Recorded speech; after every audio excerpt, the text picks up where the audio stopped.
Hello everyone, I am Jamel El Saxon. I will be the one who will talk about the Unit 4. So this time, we are down on Unit 4 entitled ICT in Schools. So I'm Jamel El Saxon again. You can call me Miss Jam.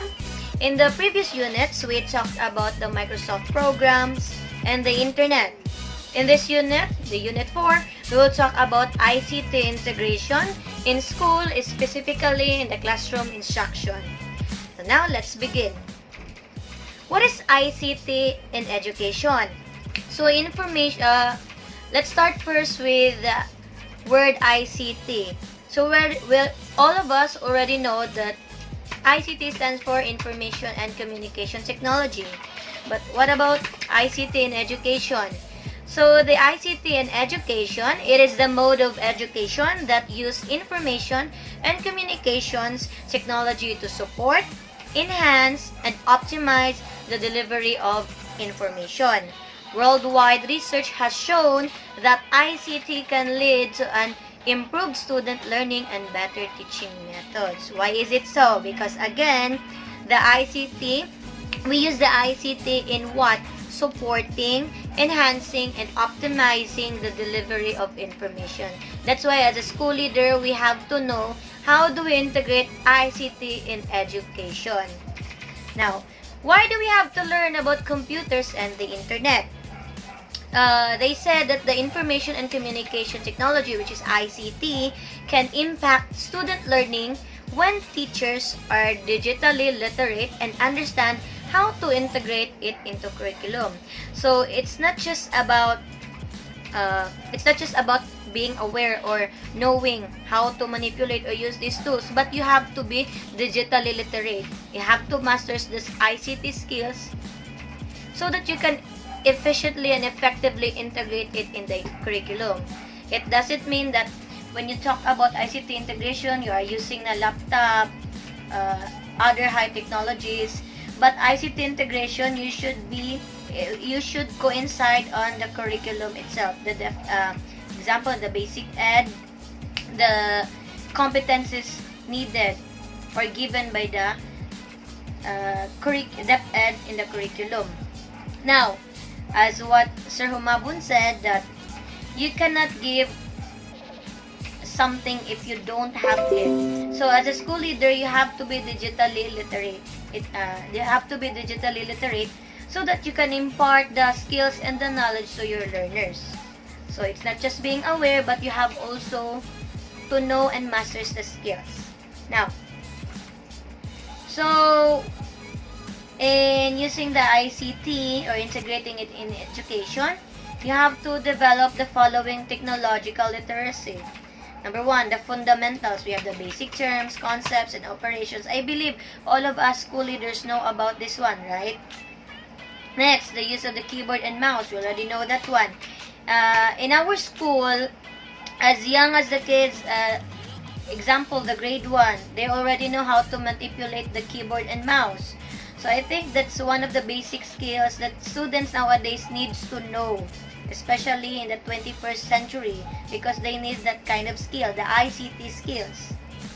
So merely using or simply using the keyboard and mouse, handling it properly, that's the technological literacy needs by the students.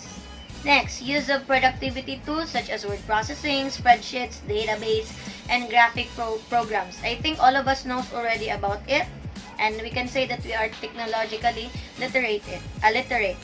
Next, use of research and collaboration tools such as search engines and emails. Search engines mean to say the Google Chrome and the Mozilla Firefox, and using the email. You already know about this one.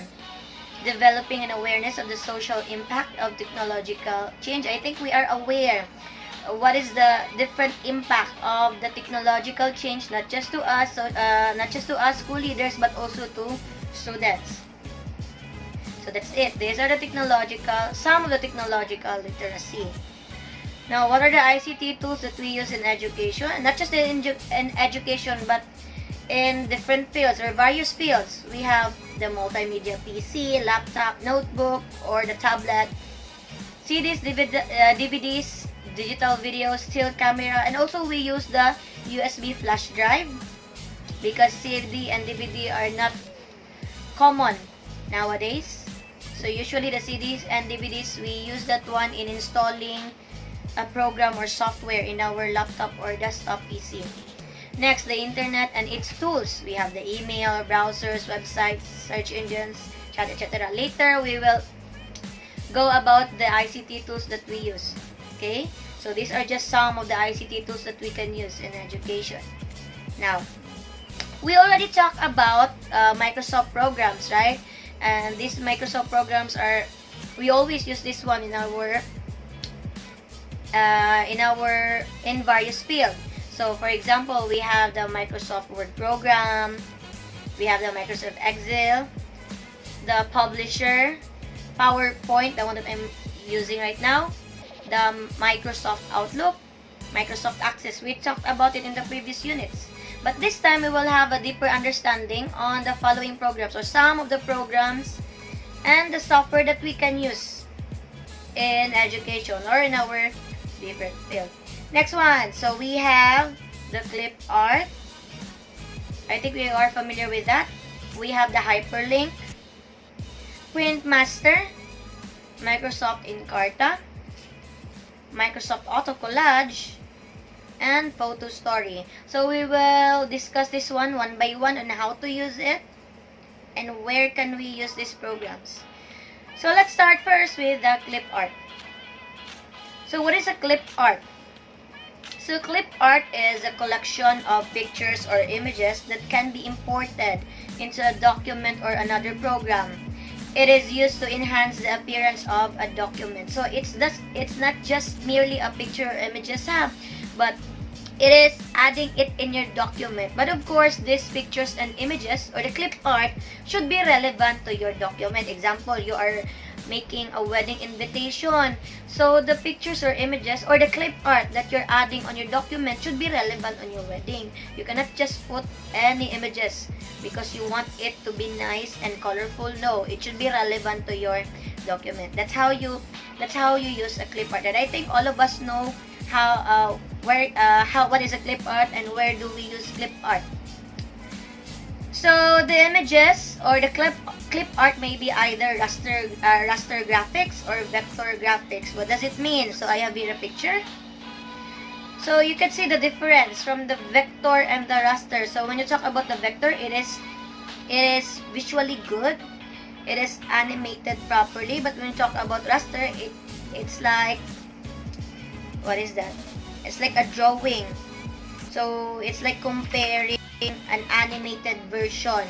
So if we can say the older version is the raster, we have also the newer version, which is the vector. Now, raster graphics are composed of pixels. When we talk about pixels, it's like a small box added together or combined together to make something. It's like a collage. Okay? While the vector graphics are composed of paths. That's why the vector is somewhat smooth because it is composed of paths. While the raster is somewhat animated because it is composed of pixels. So where can we use clip art? So we usually see the clip art, or we use this one in the Microsoft programs. PowerPoint, Word, Publisher, any. Now in the old version, so when you click on the ribbon, the insert button, when you click on it, you can see a clip art. So when you click on it, it will there's a search box that will appear, and then you can search the image that you want to add on your document. But now on the new version, the Microsoft programs, so when you click on the insert button, there's no clip art anymore, but they make it into a general button that is the online pictures. Now in the online pictures, you just have to click on it and then click on whatever search engine you want. So me, I'm always using the Bing search engine, and then I type what clip art that I want to add on my document. You have to be specific so that you can get the exact clip art that you're looking for. So that's the old version and the new version. This is an example of the clip arts from the PowerPoint. So we have the CNU logo, the Cebu Normal University logo, an animated flowers, and a scenery. Now, as you can see, the good thing about the clip art is that you can search a photo that have a transparent background. Mean to say, it doesn't have a black or white background. It's just like the CNU logo. It's just a logo. It have a transparent background. Example of this one is also the animated flowers. It doesn't have a background. It's just a flower itself. So it's good for making your document or beautifying your document. But aside from that, you can also add a clip art or a photo from the online pictures button, an image. Just like this one, a scenery of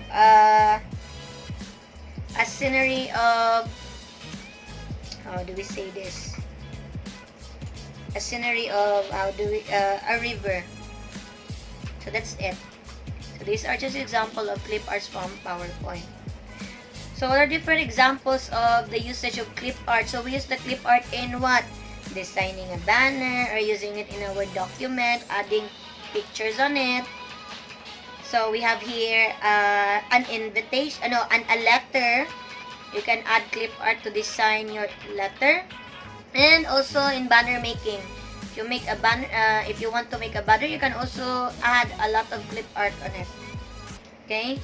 So it's just your imagination is your limit. So you have to use your imagination. Be smart in using the clip art. So I have here a tip in inserting a clip art. So this is just very easy. So always filter what clip art you want to add on your document.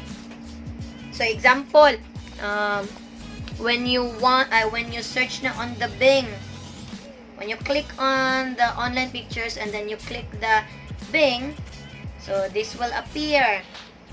So if you want to make it easier, be specific in searching by what?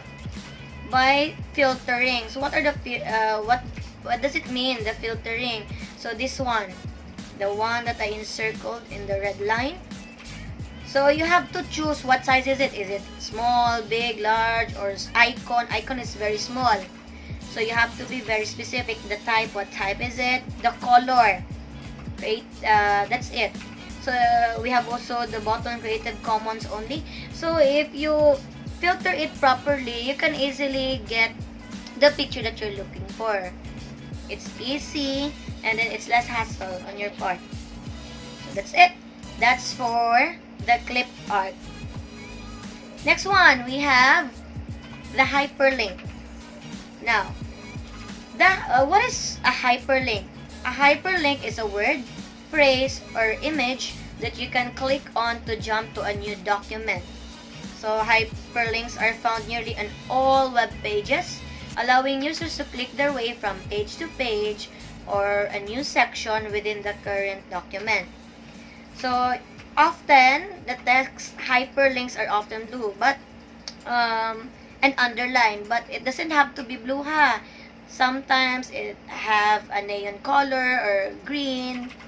It depends. Now, when you move the cursor over a hyperlink, whether it is text or an image, the arrow should change to a small hand pointing at the link. When you click it, a new page or place in the current page will open. I think all of us are aware of this one, the hyperlink. Okay, it's not just on the Microsoft programs, but we can see hyperlink in different web pages. So, examples of this, I have here the word next slide. So, as you can see, it is underlined, but it's not color blue. When you click on it, what will happen? It will go to the next slide. So, I hyperlink it. I link it to the next slide. Okay, that's the use of it. Aside from the text, you can also hyperlink a picture and image, just like this one, the arrow image. So when you click on it, you can go to the next slide because I link both of the text and the picture on the next slide. So we call it hyperlink, meaning linking the text or a certain image to a specific slide or to a specific web page if you are using hyperlink in the web page. Okay, now how to add hyperlink on your objects or word in Microsoft programs. I think all of us know na already, right? This is basic. You just have to right click on the chosen object or text and then click the hyperlink. And then after clicking it, then this box will appear, this one. So you just have to choose. It's either it's in the existing file in the PowerPoint or in an existing web page. So it's up to you. So you try to tinker if you don't know how to use it. But I think all of us know already how to use this one, right? So that's for the hyperlink in the Microsoft programs. Now, let's go to the hyperlink in web pages. Okay, if we have hyperlinks in the Microsoft programs, we have also hyperlinks in web pages. So they said that hyperlinks are the backbone of web pages. So meaning these hyperlinks are very important in web pages. It wouldn't be a web page without a hyperlink. Otherwise, it's just like a pages of a term paper, flat and non-interactive. So it's a bit boring. So web pages should have a hyperlink. All of the web pages should have, and it must. It is a must. There are two kinds of hyperlinks. So we have the internal and external. Now, when we talk about internal hyperlinks, we call it sometimes the bookmarks. Diba? Are you familiar with the bookmarks? When you surf on a certain web page, there's a bookmark. The home button or the contact button. What else? When you click on it, a certain section on the web page, you can see the certain section of the web page. So, these bookmarks or internal hyperlinks let your audience move within the web page that is visible. This is important if the web page is lengthy. So, example, if the web page contains long phrases, statements, not phrases, long paragraphs or information, you can use hyperlink, internal hyperlink to do that. Now, an example of this, lots of web pages do that. Example ka ng Facebook, di ba? When you click on the home button, you will be on the Facebook page, but you are still but in a different section. So you are still on the page. You are clicking on a button, but you're still in the same page. So that's an internal hyperlink, meaning a hyperlink within your page. But what about when you click hyperlink and then you go to another page or outside the page that you are surfing? So we call it external hyperlinks. External hyperlinks link your web page to other pages within your website or to web pages other people have created. Moving from page to page within your website is great. It gives your audience freedom and choice. Linking outside your website can give your audience additional information related to your website's content. Now, for example, you are surfing on the Wikipedia page. You're looking for information and then suddenly you click on a certain word. If you click on that certain word and then you went to a different page, that is an external hyperlink. How do you know that you are on a different page? So you just look at the URL link. If in the URL link, it's still Wikipedia or it's still in the same page, meaning you are still within the page. But if it's on the different page now already, then that's external hyperlink, meaning outside or external, outside link. Okay? So again, it may be internal or external, but these hyperlinks are very vital in your web page. So if you're planning to make a hyperlink, if you're planning to make a web page, be sure to use hyperlink efficiently and effectively. Okay, you cannot just make all of the text hyperlink to different web page. No, you have to use it wisely. Now, a tip in using hyperlinks with a long URL link. Of course, in your document or presentation, diba, sometimes you will add a link so that you can let your audience go to another page, right? So, a tip in using this URL link or hyperlink, you have to shorten the link first because it can make your presentation neat. Okay? Because usually some of the link, especially sa mga web page links, are very long, right? So you have to shorten it first to make your presentation neat. So I have here the two examples of two websites that you can use. We have the bit.ly.com and the short URL. Okay? So you just have to paste the URL link in there and then the page will just give you the shortened version of it. Example is this one. The long URL link. So I add it in my document. As you can see, it's very long, full of words, letters, and numbers. which is not nice on our, it's not nice to add in our document. So what you're going to do, you have to shorten it. So I went to the bitly.com and shortened it, and this is the output or the outcome. So it became shorter. bit.ly, and then fewer words, fewer letters, fewer numbers. So that's it. That's just a tip. You can use that one in adding a URL link in your documents. So we're done with the hyperlink. Let's go to Print Master program. So this is not the same with the clip art and hyperlink. That it's a kind of operation that you can use in the Microsoft programs. But the Print Master is a program itself. You have to install it in your computer or your laptop. Now, I have here a glimpse of what is a Print Master program, what's the use of it. So I have here a video from the Encore group from the YouTube. So let's together watch it.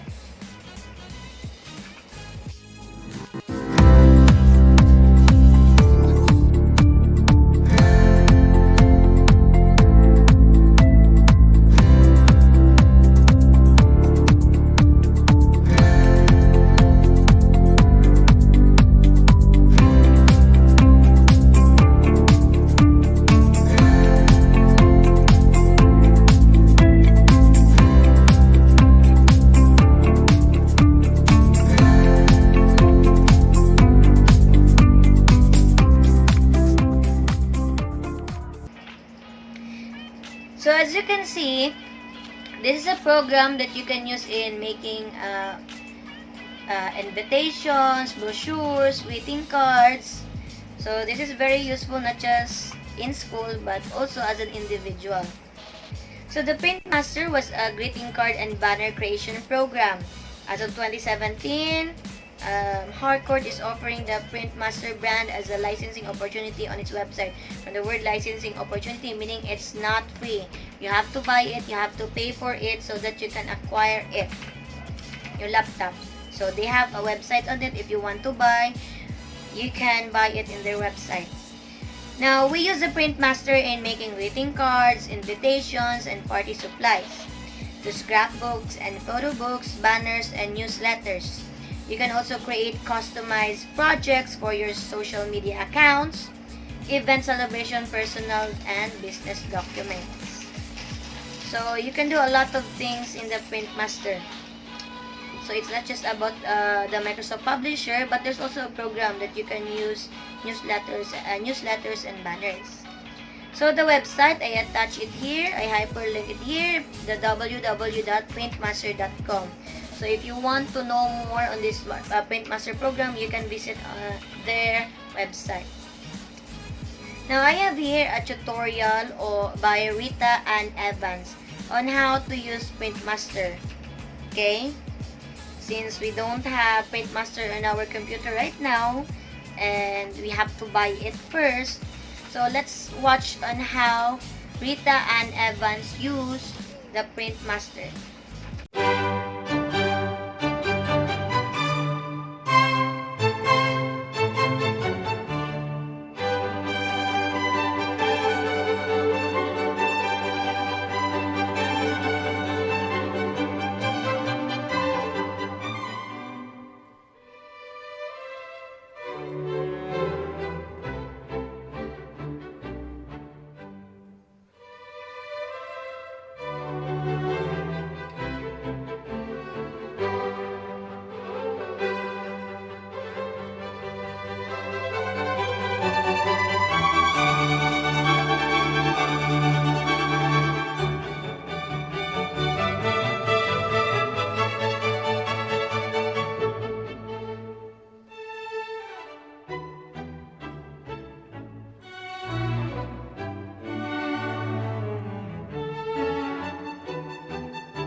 So as you can see, Miss Rita Evans make a to do, no, a things to buy in the Print Master, and it's very easy to use as long as you know how to read. So it's in there in the button. It's just like a Microsoft programs that we always use, like Microsoft Word, the PowerPoint. As long as you know how to read, then you're okay to go with this Print Master. Of course, we are aware that Print Master is one of our the needed output that we need to accomplish at the end of this course. So I will try to post a link. I'll try to find a trial version of the Print Master or any version of the Print Master so that you can also download the program in your computer. So we'll try to send it in our group chat. So as of now, that's how we use the Print Master. Let's go to the Microsoft Encarta. Now, the Microsoft Encarta was a digital multimedia encyclopedia published by Microsoft Corporation from 1993 to 2009.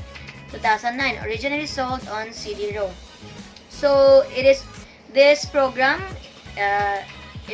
This is very you can easily manipulate it since the Microsoft made it, and I think all of us are familiar with the operations, the buttons made by the Microsoft. But sad to say, the Microsoft Encarta was published from 1993 to 2009. Now, what happened? Why is it stopped in the year 2009? So you have to listen carefully because we have an output to accomplish at the end of this course. That is a timeline project for Microsoft Encarta. So you have to listen on the history of the Microsoft Encarta. So, originally it was sold on CD-ROM or DVD. It was also later available on the World Wide Web via an annual subscription. Within this year, the 1993 to 2009, so it later published on the World Wide Web, the Internet, but it has an annual subscription, meaning to say you have to pay for it yearly. So I have here a video from Son of Sparky 1 from YouTube. Let's revisit the Microsoft Encarta. What does it look like at that time? Since nowadays there's no Encarta anymore. The Microsoft um, stopped selling Microsoft Encarta. So now let's focus on revisiting the Microsoft Encarta by Son of Sparky 1.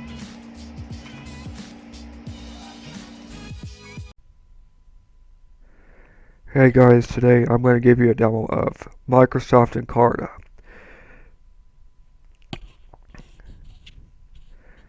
If you don't know what Microsoft Encarta is, it's a reference library containing an encyclopedia, a world atlas, etc.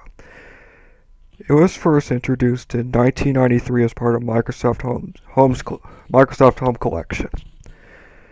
If you don't know what that is, if you don't know what Microsoft Home is, it's basically information you want to know before the internet existed.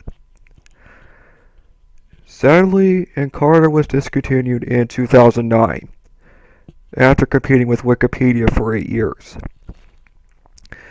And today, September 24th, 2019, today I want to share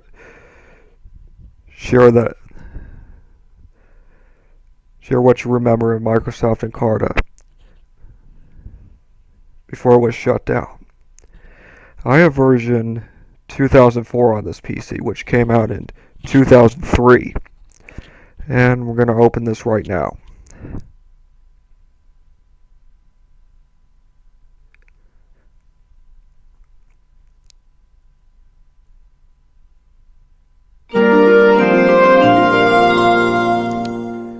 And here's a nice jingle. Now this is the DVD Plus with all the 5 CDs included with it.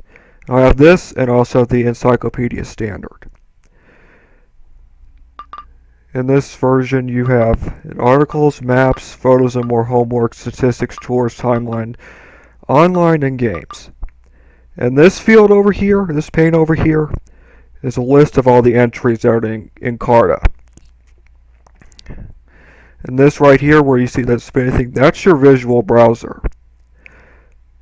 This is where it displays a list of articles and stuff like that. Here's today's date. Clem Encarta no longer exists. And the reference library, it includes the Discovery Channel videos. There are 32 of them. The Encyclopedia Standard did not include this. It did not include statistics, tours, timeline, and some of the games and all that. And it did not include the visual browser. Alright, it also has a dictionary, a dynamic atlas, and quotations. It's also Encyclopedia Standard does not have. And updating Encarta doesn't exist anymore. It's like 75% of the stuff works on Encarta 2004. The other 25 doesn't work anymore. And it's past January 10, 2012, the extended service for Microsoft Encarta. Alright, this is your visual browser again. Let's go to the articles real quick. This is your articles center. You have a list of encyclopedia articles which will show up in the pane. And let me go back. Country lists, sidebars, quotations, literature guides, archives, the Africana Library of Black America, dictionary, thesaurus, translation dictionaries, and visual browser, which is this thing. I'm going to show you the visual browser real quick. Shortcut to open this is Control B. Again, this is the main visual browser like it's shown in the startup screen. If you want to view an article, let me just search up something real quick here. Let's see.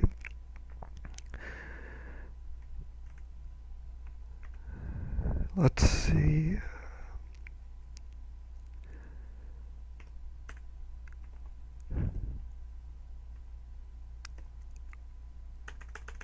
Okay, not that.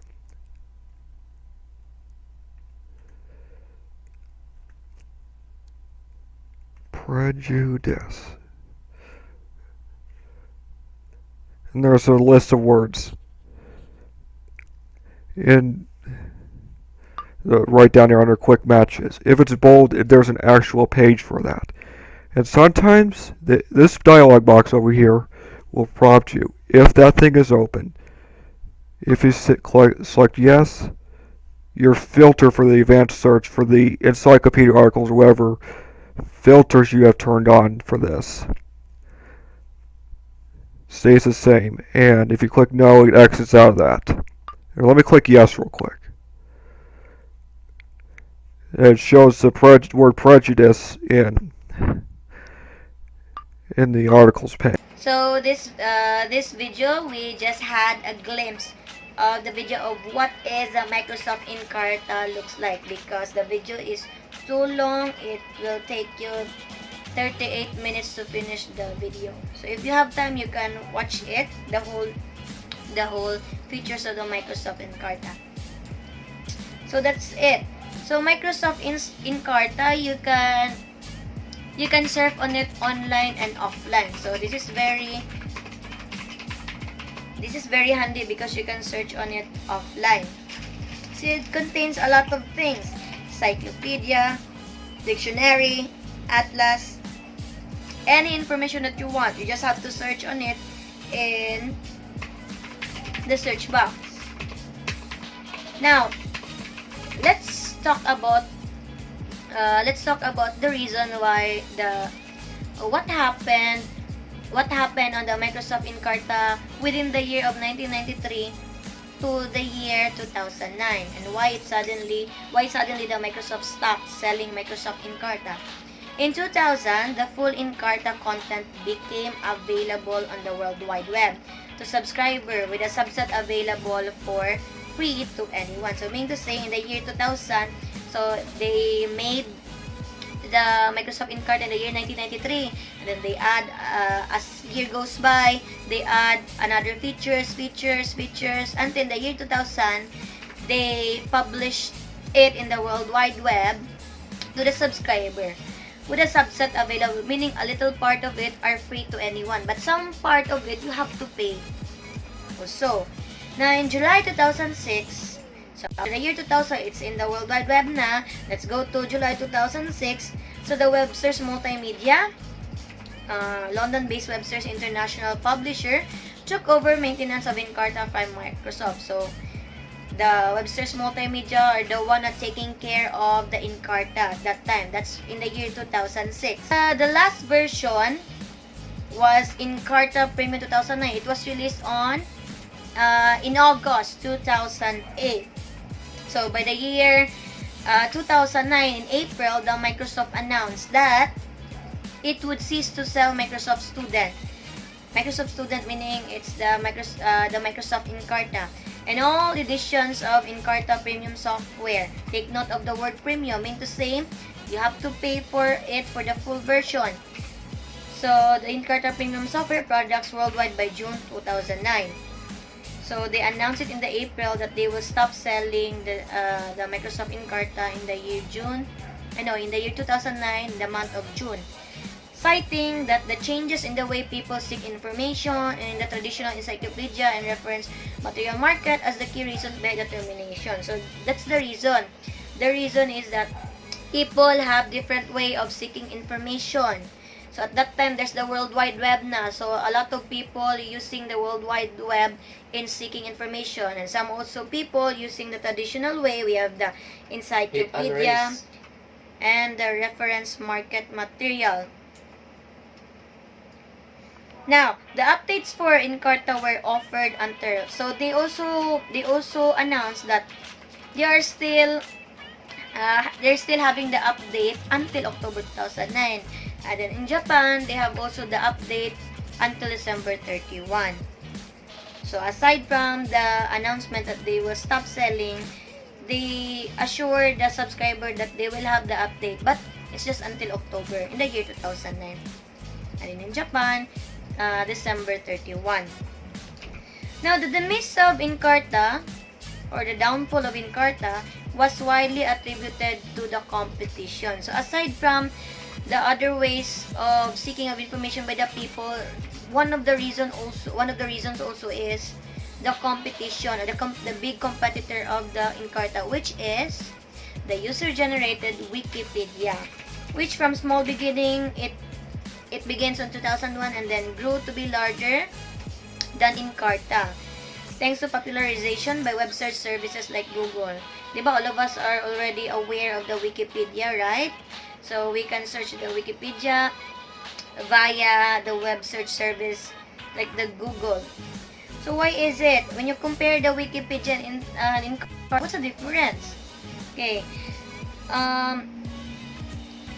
In here, it's stated in here that the announcement of its closure in April 2009, Encarta had about 62,000 articles, most behind a paywall, while the English Wikipedia had over 2.8 million articles in open access. So you imagine, so the Encarta have 62,000 articles only, while the Wikipedia have 2.8 million articles. So when you compare the sources, the Wikipedia have more sources than the Encarta. And aside from the sources, we have also the what?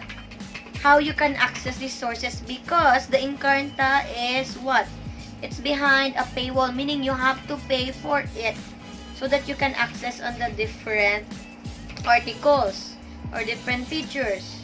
Well, compared to the Wikipedia, you can access all of the information for free. As long as you have the internet connection, then you are good to go. You can scan a lot of sources. You can jump from one information to another because the Wikipedia is free. That's why the Microsoft decided to stop the Encarta, because it's not user friendly, and then a lot of people, or I think all of us, are practical in terms of using a certain object or thing. And at that time, people chooses Wikipedia as a source of information compared to the Encarta. Nowadays, we can search them freely in the World Wide Web, which is a good thing because we're not just using the Wikipedia anymore. We are using a lot of sources. But the problem of that, there will be a lot of what? What is that? Fake informations, fake news, because a lot of sources are not what? Credible and not legit. So that's the problem also of too much information or too much sources in the World Wide Web. So we as a school leader, we have to know, we should not be sticking on one source only. So example, you are gathering an information, then you want to you get the information from Wikipedia. No, do not stop on that source only. But as a school leader, you have to, or not just a school leader, but as an individual, you have to get information from different sources.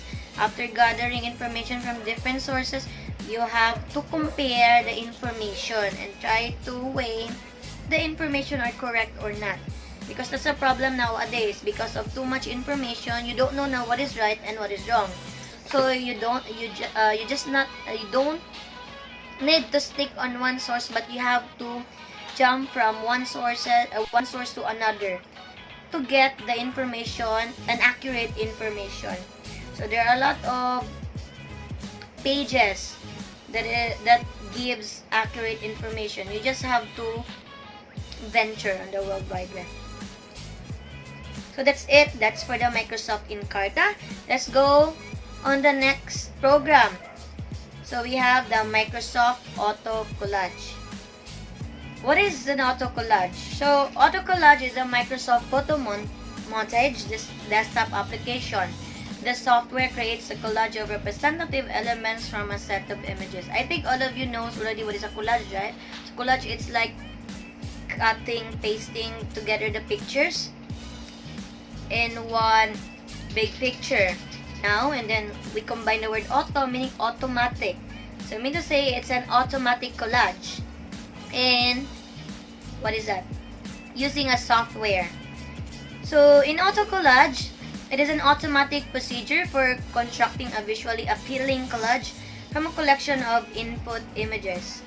The aim is that the resulting collage should be representative of the collection, summarizing its main themes. So if the kids can do the collage using a paper, so they're pasting it and cutting it, we have also a software on it. So its name is Auto Collage. It was made again by the Microsoft. And we all know that if it's coming from the Microsoft, I think we can already manipulate it easily because we already know the buttons, the operation of the Microsoft programs. I have here a video from Me Video Share YouTube. Okay, let's try to see how the Me Video Share use the auto collage. Today I would like to show you how to use Auto Collage 2008. As you will see on my screen, there are 8 sample pictures pulled from the public pictures that came on my C drive. First thing I will do is I will go up here and tell it how many images I have. At this point I have 8 images in my folder, so that's what I'm setting my number of pictures to be collaged to. I will go up here and hit Create Auto Collage. It will take my 8 images, sort, overlap, and produce. If you're not happy with the way it produces, just try again. You will notice when after it comes through, it creates one picture here.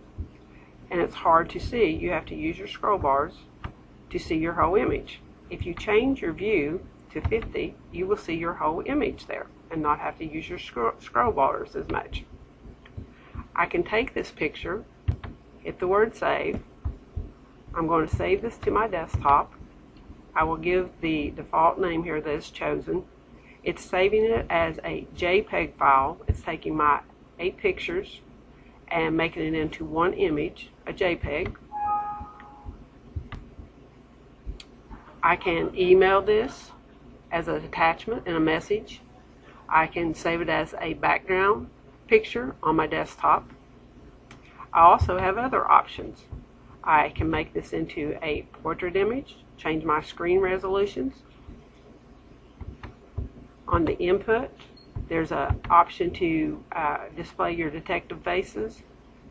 Using the face detection link, you can get more information there. Also, displaying ranking information. There's a link for using ranking information. And also the registration shows. That's the basic usage of how to use Auto Collage 2008, and thank you for your time. So that's it. That's the auto collage program.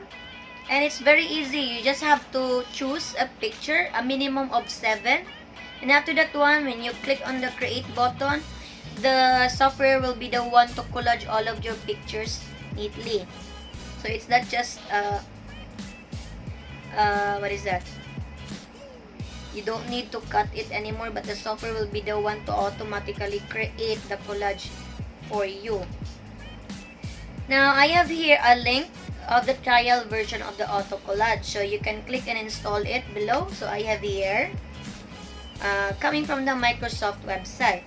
Of course, it's a trial version. What's the problem if it's a trial version? Of course, there will be a watermark, just like this one. So I installed it in my laptop and then I made a collage of it.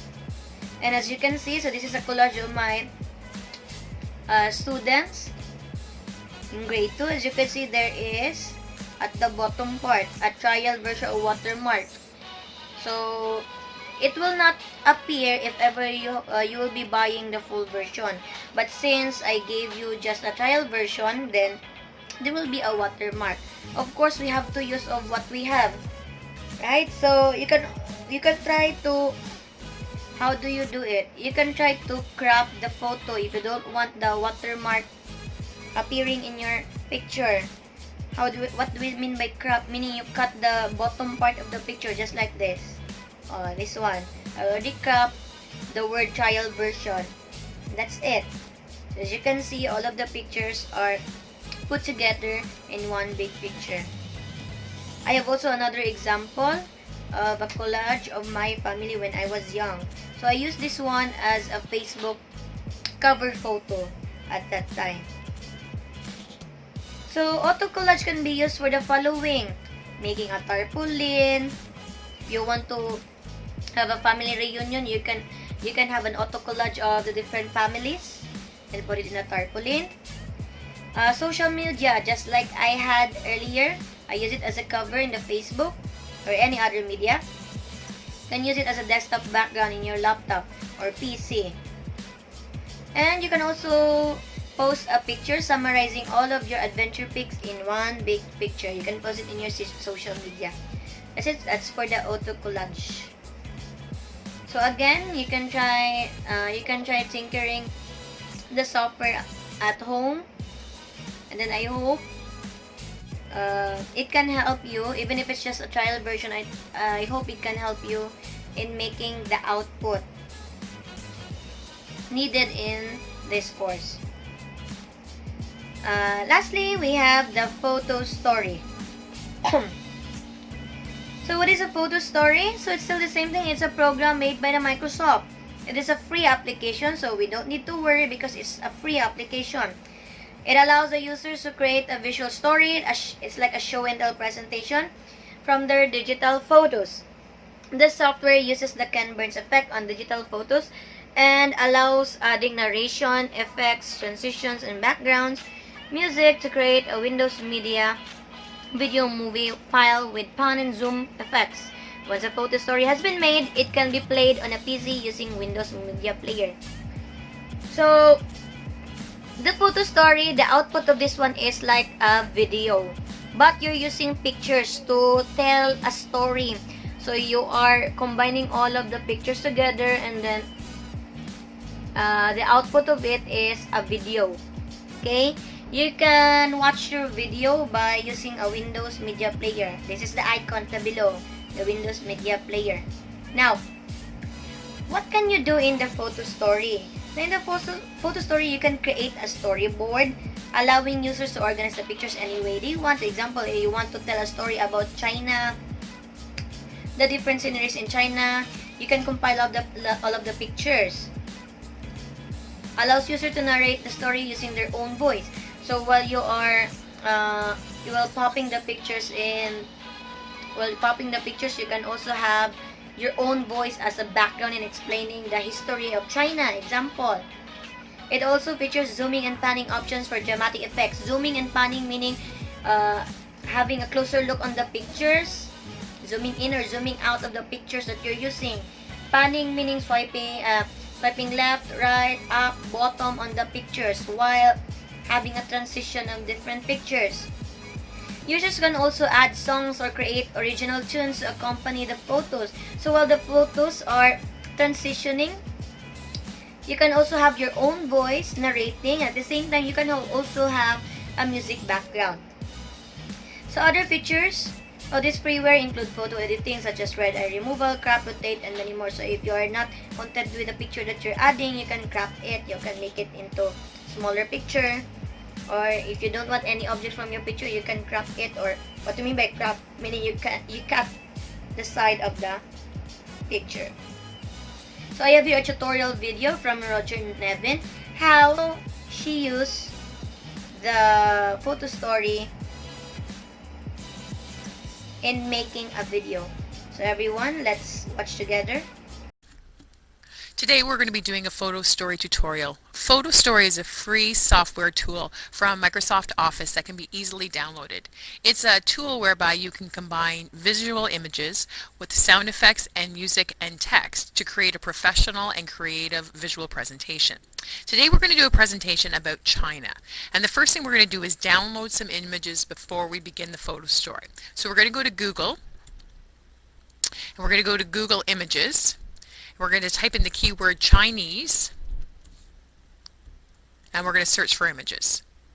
Okay, a picture that we don't have is a picture of their symbol for the dragon. So we're going to click on that. And something to note is that in order for your pictures to be really clear, they need to be at least 500 pixels wide. And the width of the picture is the number that comes first. Otherwise, if it's small, under 500, then it will be foggy. Okay, so there's a picture of a dragon, and what we would like to do then is download it. So we will right click it, and we will save the picture, and then we will save it in our folder of pictures. Now we're going to go to the next step. So we're going to hit next, and we're going to import our pictures. Now we already have our pictures pre-downloaded. For Photo Store, you can either use digital photos that you've taken with your camera, or you can use images from the internet, or for your presentation you could use a mixture of both. For this presentation on China, we're simply going to use images that we've downloaded from the internet. We want to select all the photos, so what you can do is click on the first photo, hit the shift button, click on the other one, and that will download the entire column. So we'll hit OK. It's imported. We're going to import some more. We'll do the second column. Hit the first one and the last one and import. Now our pictures are all there, but they might not necessarily be in the order we want. I'd like the photo of the Buddha to be at the end. I think that's a nice way of ending it. And I would also like the picture of the map to be at the very beginning to indicate that we are going to be looking at China. So you simply click on the picture and then drag it along, and it will go to the spot where you leave it at. I think I would like a picture of the Great Wall to be second, and that's fine. Okay, so we have our pictures. We've imported them. They're in the order we'd like for them to be, and so we will now hit next. Okay, the next thing we can do is type text. I think what I would like is some sort of like a title page to start the presentation, but if you see the map, there's already a lot of writing on it. It'll be very confusing. So we're going to go on to Effect, and we're going to hit Washout, and then we're going to type over top of it, A Study of China. Now I really like that picture of a map, and I'd like to include it in the photo story. So what I can simply do is import again. So I need to go back, import pictures, grab the picture of the map again, and import it and bring it so it's the second one. So we have the title page and then we have the map. Great. All right, next picture.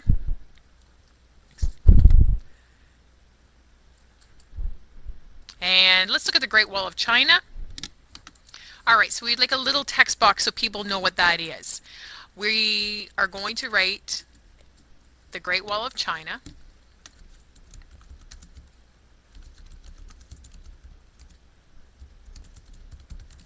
And we'll put it at the top. So we'll click on the top box. Now, that's kind of hard to see, so we'll change the color of it to white. And this gives you all of your fonts, font styles, sizes, and colors. We'll take a look at that. There. Much better. You can see it much more clearly. All right, let's move on to the next step. So you can do text for as many photos as you want. If you put text on a photo during the presentation, the picture will not move. Pictures with no text will move in and out.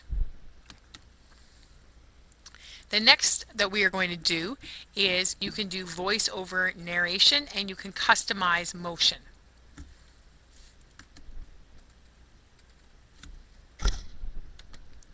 This is a study of China. In this presentation, we will be looking at various cultural artifacts of China.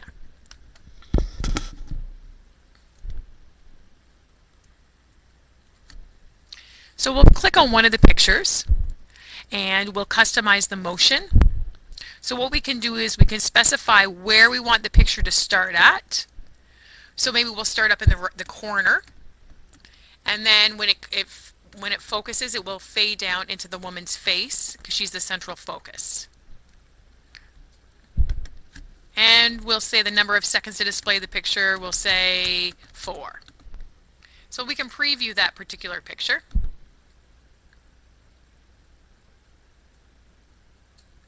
To see what that's going to look like in our presentation.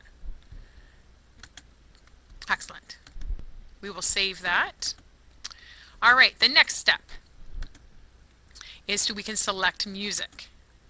And what we've decided to do, because our presentation is on China, is we have already previously downloaded a song from China. So we'll go into our music, and we will download it. Now, if your song is not as long as your presentation, then you can cut and copy it so that it fits your whole presentation. Okay, the next step. One thing too before that is with the volume, you want to make sure it's about medium or it will be too loud for your presentation. And then we can preview it to see how it looks. This is a study of China.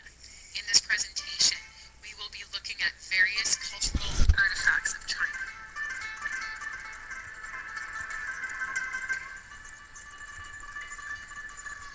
All right, the next thing we do then is we save it.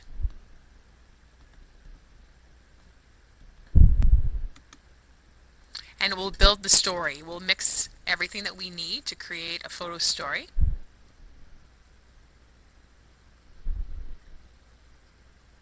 And now you have a photo story that you can show in class or post on a web page or put on the internet. This is a study of China. In this presentation, we will be looking at various cultural artifacts of China.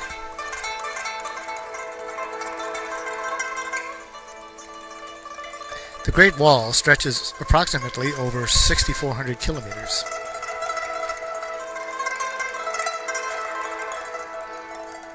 The Chinese dragon is traditionally the embodiment of the concept of yang, or male.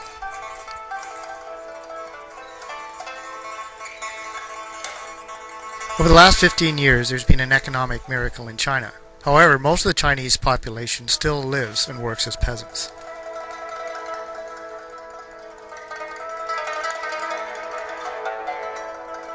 China is a country of contrasts. Even though its largest population are peasants, it also boasts some of the world's most modern cities, including Hong Kong. Shanghai is China's largest city, boasting a population of over 20 million people.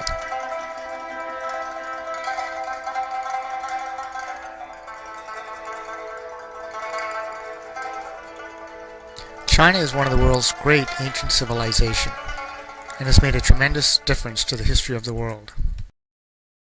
So as you can see, you can make a simple short video by using a photo story. So it's very easy. You just have to follow instruction. You just have to read on the buttons that you want to add. So if you're having a hard time, you can go back, review on the video. Okay? So I have here to download the photo story application. Click and install below. It's coming from the official website of the Microsoft. So it's free. You don't need to worry, and then it's virus free. No virus at all. So you just have to click on it and then run it. After running, install it and then click next. You have to read carefully, and then that's it. It's in your desktop or laptop already.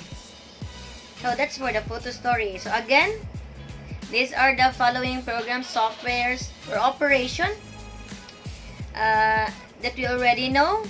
So we have the Clip Art, Hyperlink, Print Master, Microsoft Encarta, Microsoft Auto Collage, and Photo Story. So I hope you learn something on manipulating these programs, and since we have a lot of time right now due to the quarantine, we can use our time in practicing in using this program or manipulating these programs. Because as what I have said, these programs, we need this one in order to, in order to pass our output at the end of this course. So that's it. Now that we already know with the different ICT tools, programs, and operations, let's go to what? How do we integrate the ICT in the classroom instruction? That is, lesson planning with ICT integration. When you hear the word lesson planning, it's not simple. If you are a teacher, you already you know that lesson planning is not that simple. Why is it so? It's not just merely writing and imagining what will happen inside the classroom. No. In lesson planning, aside from foreseeing of what will happen inside the classroom, you have to consider also the students, their cultural background, family background, their behavior. Aside from that, the competencies needed. So what are the competencies needed? Are you getting it from the official from the curriculum, or are you making it up? So when we talk about the competencies, you have to what? You have to follow the curriculum, okay? Because that's the goal.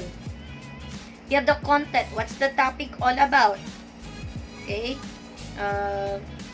And having a lesson plan, you should not talk from one topic to another. No, you have to be very specific of what is the topic that you want to teach within that session. And we have also the materials. Are the materials available in planning on your lesson? So all of these things you have to consider. So that is why lesson planning is not that simple. And I think as a school leaders, all of us know already about it. Okay? Now, talking about the materials. So since we are talking about ICT integration, we also talk about the tools or the materials that we can use in while planning on our lesson. So we have here the ICT tools. I think I mentioned it earlier, the multimedia PC, laptop, notebook. We can use that one. So while you're doing your lesson plan, you can also think of what are the tools that you can use to integrate ICT in your lesson. But of course, you have to remember that these ICT tools should be relevant on the competencies and should also cater the ICT skills needed. Next, the CDs. Later, I will talk about the ICT skills. Okay? Next, CDs and DVDs, digital video, still camera, and also the USB flash drive, internet and its tools, email, browsers, websites, search engines, chat, just like the Skype or the Facebook, Messenger. Next, computer-aided instruction and computer-mediated video or audio conferencing. We have digital libraries, ebooks, and electronic publications. The last but not the least, the Microsoft Publishing, newsletter, poster, and brochure. So these are the ICT tools. Aside from that, I'm gonna also share to you some ICT tools that I also use in my classroom instruction. So, as you can see, Stellarium is a desktop application. You can install it, but of course, it's not free. You have to buy it. So, Stellarium, it's like, of course, when you're teaching constellation stars on the children, right? It is broad daylight.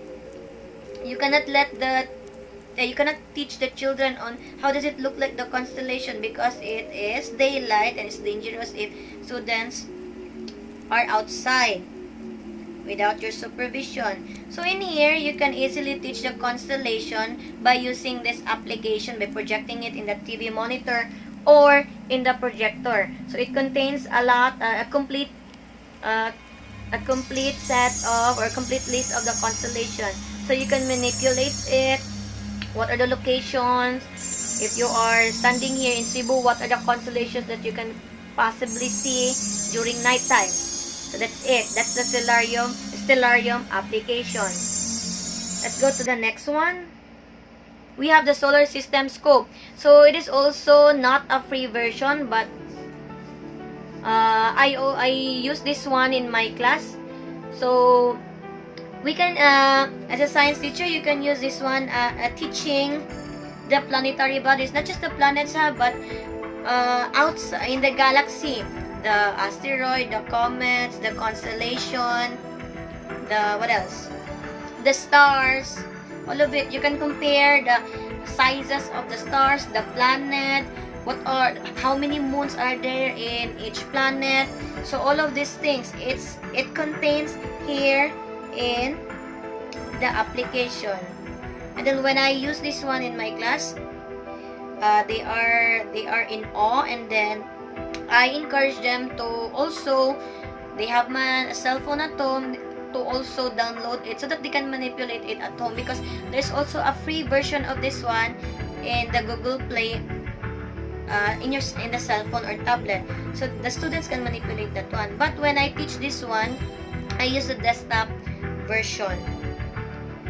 So this is you can manipulate it easily. So this one is very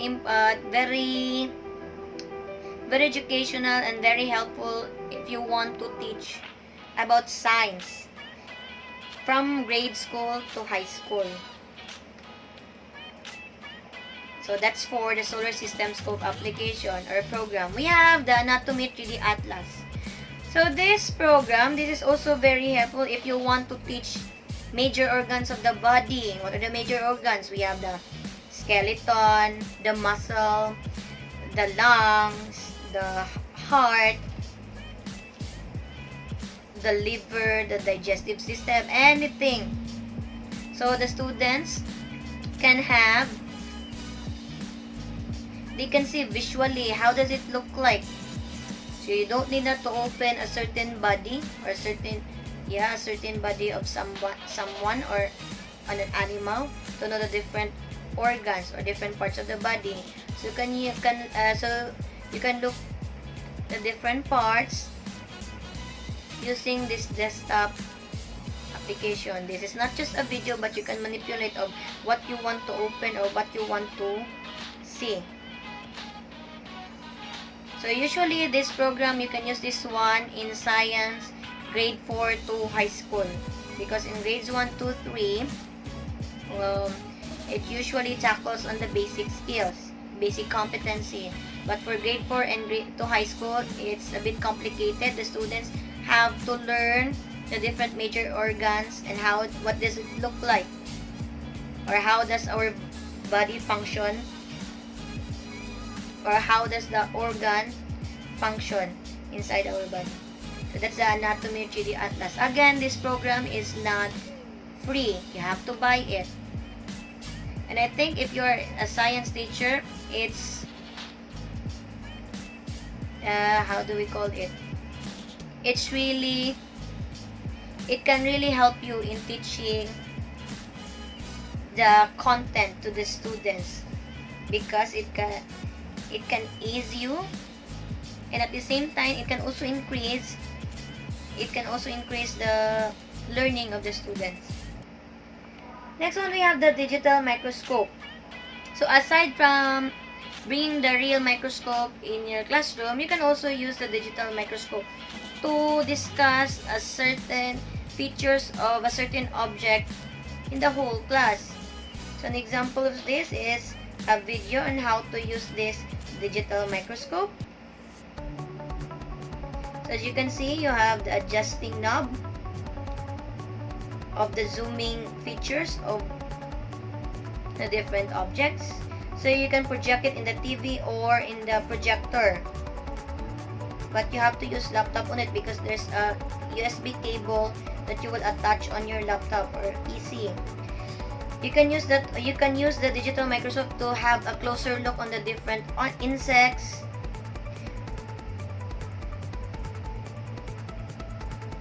or you want to see the features of a certain matter, or if you want to see the different features of your skin, of your eyes. You can also use it in the biology, or you can also use it in studying the leaves, the holes or the stomata of the leaves. That's it. This is very helpful in observation activity. The digital microscope. I bought this one. It's very cheap from the Shopee. It really helped me teaching the students, motivating them to become an observant and to become curious in the science subject. We have here another one, the Kahoot. So this one, I heard this one from my teacher, the Kahoot. So what is a Kahoot? This is an online platform. So let's have a closer look of what is a Kahoot. Hi, we're Kahoot. We're on a mission to make learning awesome. Our game-based learning platform is used by millions of people all over the world. Teachers, students, company employees, and lifelong learners. Kahoot makes it easy to create fun learning games or trivia quizzes in minutes, anytime, anywhere. We call them Kahoots. It works for any subject, in any language, on any device. You can also discover and play existing games. There are millions of Kahoots in our library. Kahoot can be played in a live setting with questions on a big screen, or on your mobile device where you see questions and answers on one screen. As well as in schools, Kahoot is played in companies, at events, and even parties to make learning awesome. Sign up today at kahoot.com. Let's play! So Kahoot is an online platform wherein the teacher and students can interact can interact online. So the teacher can easily make quizzes and trivias, and then the students can answer it and they will have points on it, or they can have also a team versus team competition, and then the winning team can the teachers can give rewards on them. And the good thing about the Kahoot is that it's very easy for us teachers because we can easily make the trivia, such as quiz bee, quiz ball inside the classroom. We can easily make this kind of questions. It's not just in the school, we can also use this one in the different organization or business. As for the Kahoot, the downside of this is you need an internet to use this one. Okay, and then we all know that not all schools have internet connection, not all teachers can provide internet connection, and then not all students have gadgets. Okay, the students might need gadgets on this kind of online interaction. We have also, next one, the Class Dojo. So the Class Dojo, it's the same with the Kahoot. But the difference of this one is this is very motivating because it has different avatars, and then when the students did a good job in the different tasks given by the teacher, they'll be given a reward, not a physical reward but a different badges, such as it will say you're a good observant, or you're a good speaker, good listener, or you will be receiving a helping hand badge. So that's for the Class Dojo. And at the same time, the teacher can also give a task, not online, but also in the classroom, not using an internet. So after the task, the teacher can picture it and then post it on their online account, and then the students can know their different status or different account. What is their status now? Are they improving now? What are the badges that they got? So I think this is motivating for the students. Let's have a closer look of how the Class Dojo works. What makes an amazing classroom? Is it having shiny new desks? Is it that fearless classroom pet in the corner? Or maybe it's something you can't see. Maybe it's about the classroom community you build with students, teachers and parents. In a classroom where students all work together, persevere through challenges, and help each other out along the way, these moments should never go unnoticed. This year, you'll be using Class Dojo to celebrate those moments in class and share them home. You'll each start with your very own monster. And anytime you show an important skill, like working hard or being creative, your teacher can award you a point on Class Dojo. For those extra exciting moments, your teacher can take a photo or video. Best of all, your parents will get to see all the skills you're building and share in your unforgettable classroom moments. So let's get started. What skills do you want to recognize in your classroom?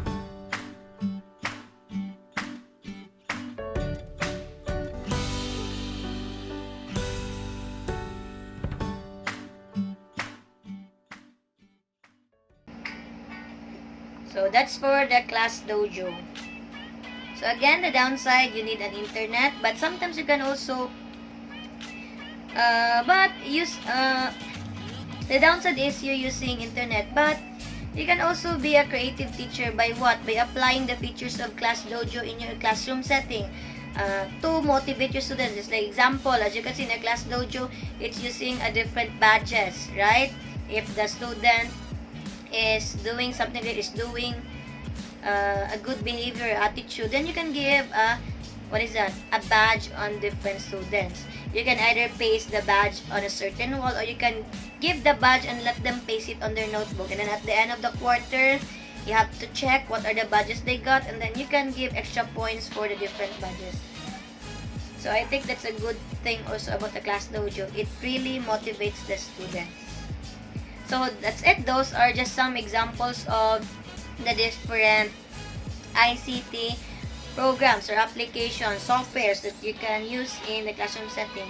Now, if you have an example of ICT tools, feel free to share it in our group chat or hyperlink it or give a link on it about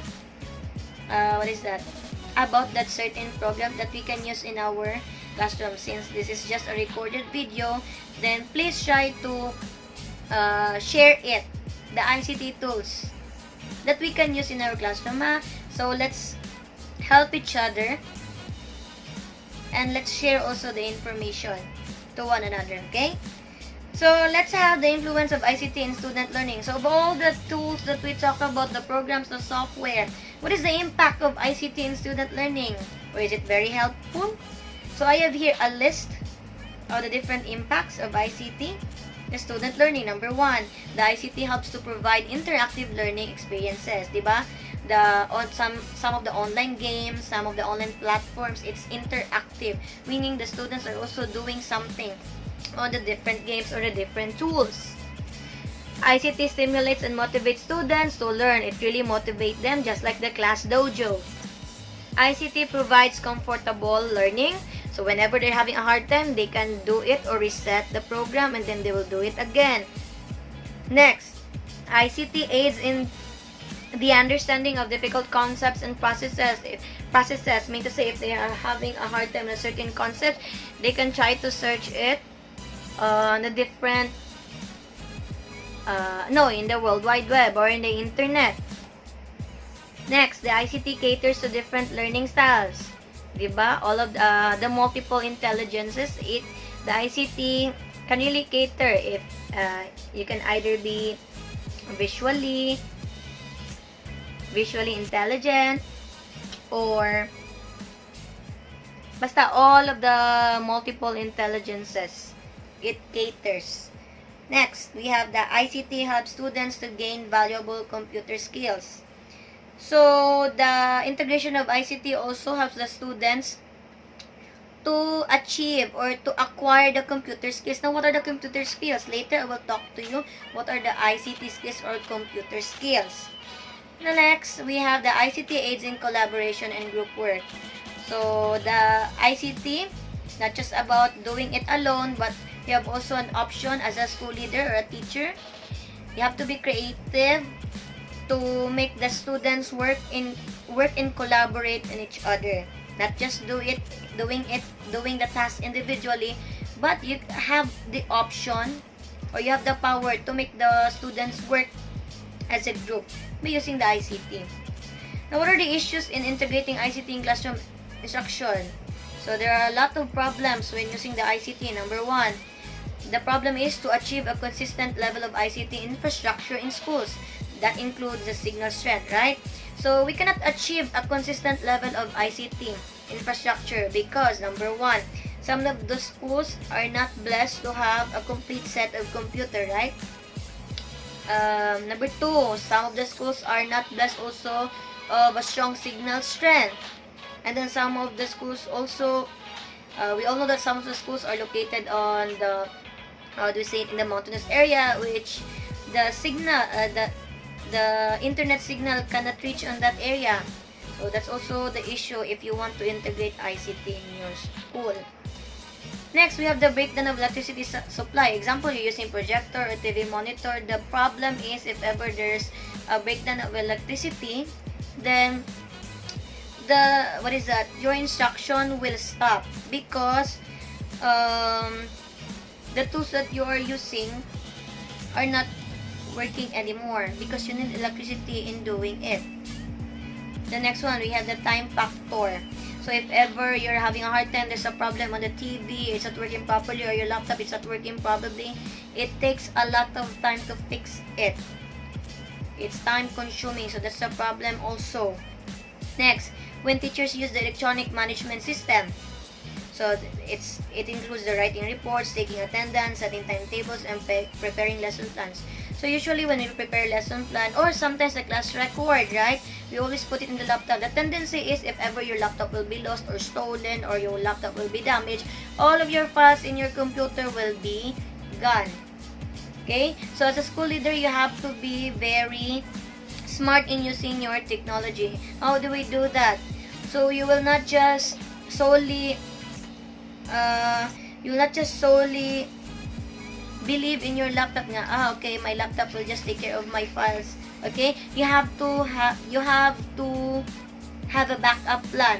So example, you have files on your laptop, from time to time you have to back it up in an external hard drive, or external hard drive is not enough because your external hard drive will be damaged. So you have to back it up. How? You can download it, or you automatically sync it in a Google Drive or cloud storage online. Just like mine, I have my class record.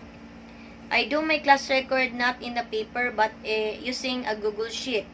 So the Google Sheet, I automatically sync it. So I can use it offline. At the same time, if I have internet, it will automatically sync in my Google Sheet, which is the Google Sheet is connected to my Google Drive. So even though my cell phone will be broken or laptop will be broken, my files, my paper files, school files, are still, it can be found still in my Google Drive, which is accessible online.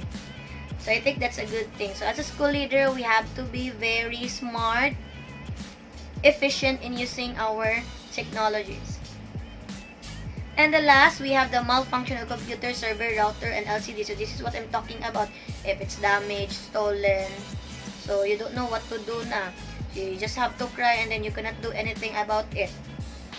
So that's a problem in integrating ICT in classroom instruction. Of course, how to solve these different problems. So you just have to think, you just have to foresee, you just have to plan. What if this one will break? You just need to have a plan B in everything. Example, you are teaching something. So you have to think that if ever there's no electricity, what should you do? So you have to be flexible, and then you have to think also what are the other alternatives in using these tools.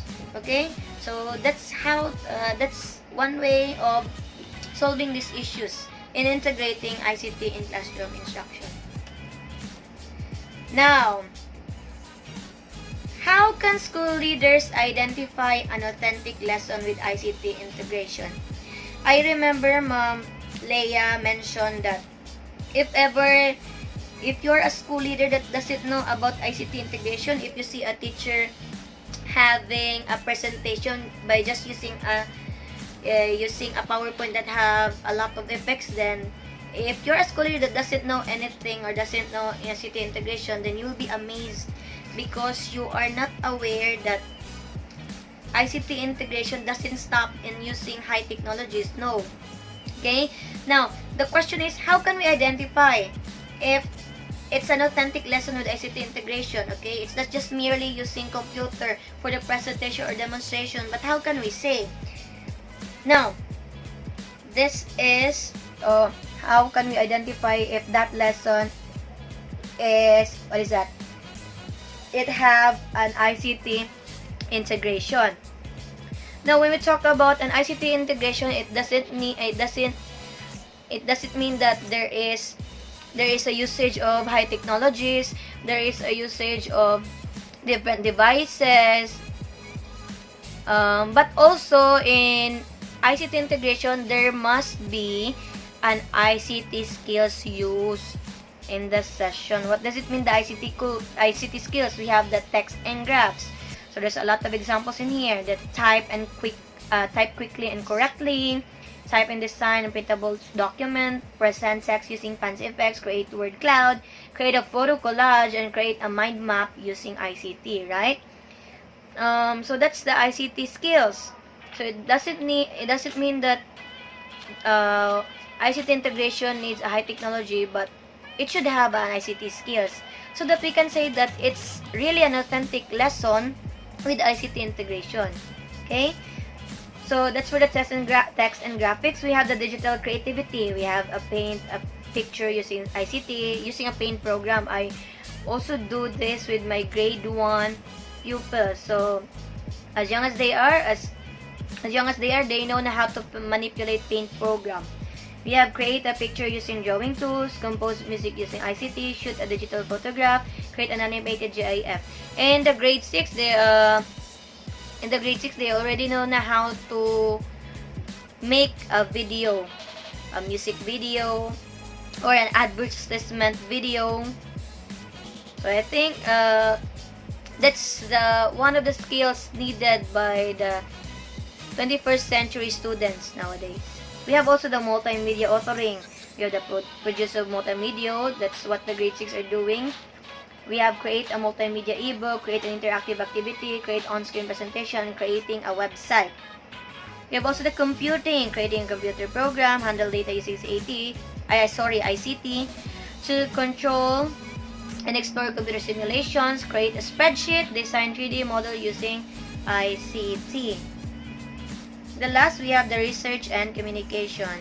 So all of the students from grade 1 to grade to high school, students should know this ICT skills, the researching. So researching a topic in the World Wide Web, exploring a virtual map, communicating online, understanding how to stay safe when using the internet. So these are the ICT skills you need to tap while integrating the ICT tools in your lesson. Okay? So it's not just about using, again, these high technologies in your class, but you need to make sure that the ICT skills are present in your lesson. Now, how can school leaders create a culture of digital teaching and learning? As a school leader, as a teacher, how can we create a culture of digital teaching and learning? By what? By integrating ICT. Now, the question is, how can we integrate ICT? First, we can integrate it by what? Using the ICT tools, or applying the ICT skills in presentation, demonstration, manipulation of data using productivity tools. Next, use of curriculum-specific application types such as educational games, drill and practice, simulations, tutorials, virtual laboratories, visualizations, and graphical representations of abstract concepts, musical composition, and expert system. Next one, we have the use of information and resources on CD-ROM, USB flash drive, also, or online, such as encyclopedia, interactive maps and atlases, electronic journals, and other references. So that's just some of the few ways. That's just some of the ways that we can integrate ICT. So that's it.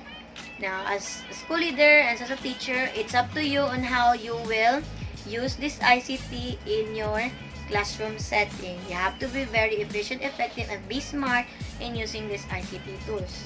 Now, to add on these ICT tools, we have also here the visual aids for the lesson plans. So what are the possible visual aids that you can use when planning your lesson? So I have been an example, but before we will tackle on this one, let's define first what are the visual aids. Okay, visual aids are the devices that help the teacher to clarify, establish, and correlate and coordinate precise conceptions, understanding, and appreciations, and support them to make learning more actual, active, motivating, encouraging, significant, and glowing. So mean to say, these are the aids that we use in teaching to enhance learning of the students, to motivate them, to encourage, and to make the teaching learning experience meaningful. So that's the use of the visual aid, an aid, a device that can be seen with our naked eyes. Now, significance of visual aids. Why is it very important that in your lesson, in your classroom setting, there should be a visual aid? First, every individual has the tendency to forget. Proper use of visual aids helps to retain more concept permanently. This is really true. Not all of us are gifted of remembering a small detail.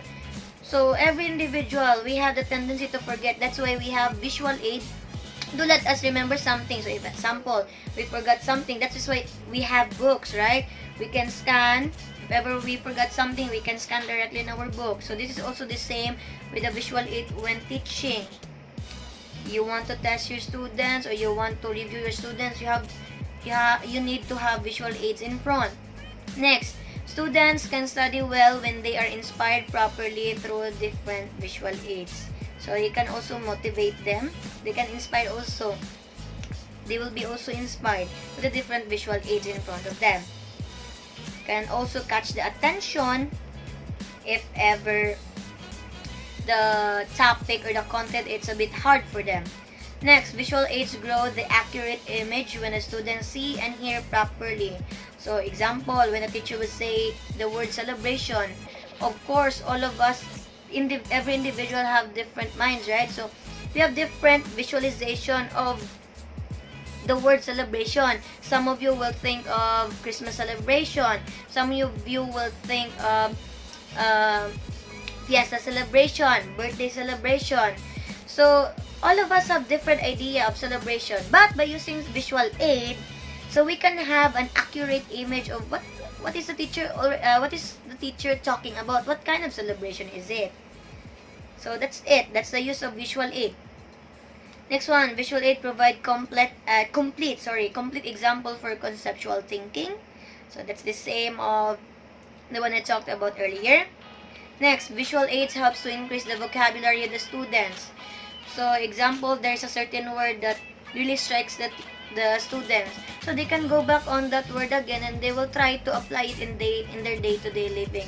That's also the good thing about the visual aid. The next one we have, visual aids helps the teachers to get some time and make learning permanent. So again, these are the significance of visual aids. And I hope if you want to, example, you have a session and then you are starting or you are having a lesson plan and then you are introducing the topic pa, or it is the first session, diba? You will start with the motivation and then after the motivation, you will have a proper discussion. It's either interactive discussion. So it's very important that you have visual aid with you, because some students cannot understand if they just hear it. Most of the students really understand if there is a visual aid in front of them. So an examples of visual aids for the lesson plans with ICT integration, PowerPoint presentation, we always use that one, especially here as a graduate, here in the graduate school, we always use PowerPoint presentation, right? Next one, application or software, just like the application or software that I introduced earlier. You have the Stellarium, Solar System Scope, and Anatomy Atlas 3D. We have video presentation. Sometimes the terms or the things that we cannot elaborate more, some of it can be elaborated on the video presentation. We usually get it from the YouTube. Interactive video, it's a kind of video wherein the students can interact on the video. They have different choices. So there are also a kind of video like that. And we have the tutorial video. Example, if the students want to make something, then you can also project a video to broaden their knowledge in making that project or output. Next, technologies or gadgets such as digital microscope. Okay, just like earlier that I discussed. And the best or the most important technology, the visual aid is the realia. What do you mean by realia? I think all of us know that one. Realia is the real object itself. So as what they say, if you're teaching something and if you can really bring the real object in the class, then you should bring it. But at the same, if you're teaching something, you cannot bring everything inside the classroom. So that's why you're using images, videos, audios, right? But if you can really bring the real object in the classroom, then why not? And I think that's the best visual aid of all, the real object itself. Example, you're talking about a plant. Bring the plant inside the classroom. Okay? But there are some things that you want to discuss, then you cannot You cannot bring it at home, in the classroom. Example, you're talking about planets. You cannot bring the planet inside the classroom, right? So you need something, an object, a model, to help you teach the content to your learners. Okay? So again, these are just some of the visual aids for the lesson plans with ICT integration. If you have an example, another example visual aids, feel free to share it in our group chat. So that's it. These are the ICT that we can integrate in schools. Okay? And I hope you learned something from this talk. Let me end my talk with this quote by Bill Gates saying, technology is just a tool. In terms of getting the kids working together and motivating them, the teacher is the most important part. So again, always remember that technology, it's just a tool, it's just a device, okay? We as teachers, we have to remember that we are the most important thing in the classroom instruction. We are the one that can motivate and makes the kids working. That's why we have to do our best always, okay?